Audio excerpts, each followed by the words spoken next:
আসসালামু আলাইকুম, সবাই কেমন আছেন? আজকের ব্লগটা শুরু করতেছি নদীর পাড়ের রাজহাঁসের কোলাহাল থেকে। আর ব্লগটা শুরু করলাম 9:30 থেকে। খুব ছোট্ট একটা ভিডিও তোমাদের সাথে শেয়ার করলাম, আশা করি ভালো লাগবে। তাই ভিডিও শুরুতে লাইক দিয়ে পুরো ভিডিওটা কন্টিনিউ করবে আর সাবস্ক্রাইব করে আমার পাশে থাকবে। আজকে সকাল থেকে আর কি ওয়েদারটা তেমন ভালো না, একবার রোদ উঠে আর একবার বুঝে যায়, আর সাথে একটু একটু বাতাসও আছে। আর বেশ কিছুদিন ধরে তো অনেক গরম পড়ছে, তোমাদের সাথে আর কি প্রায় ভিডিওতে আর কি শেয়ার করছি, বলছি। আর এখন যদি একটু বৃষ্টি হয় তাহলে একটু ভালো হয়। আর এখন চলে আসলাম বাড়িতে।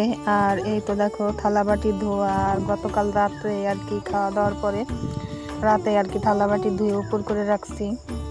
আর তারপর আর কোনো ভিডিও করা হয় নাই। আর সোজা এখন চলে আসছি রান্না করার জন্য। আর এদিকে ভাতটা বসায় আমি অফ ক্যামেরায় কিন্তু মিষ্টি কুমড়া আর কি কেটে নিছি। আর আজকে রান্না করব মিষ্টি কুমড়া ভাজি, সাথে একটা মাছের তরকারিও রান্না করছিলাম, কিন্তু সেই ভিডিওটা ভালো হয় নাই, তাই তোমাদের সাথে আর কি শেয়ার করা হয় নাই। আর মাছের তরকারিটা অফ ক্যামেরায় রান্না করে সোজা এখন চলে আসছি নদীর পাড়ে একটু বাতাস খাওয়ার আশায়। এই তো দেখো আমার মুরগিটা এখানে কোথায় কোথায় ঘুরে বেড়ায় বাচ্চাদেরকে নিয়ে।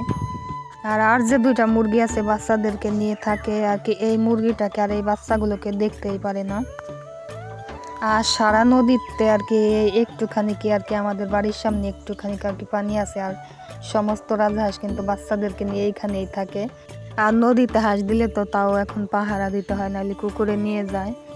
ভিডিওটা আজকের মতো এখানে শেষ করে দিলাম, দেখা হবে পরে একটা ব্লগে। ততক্ষণ তোমরা ভালো থাকো, সুস্থ থাকো, আমার জন্য দোয়া করো। আল্লাহ হাফিজ, আসসালামু আলাইকুম।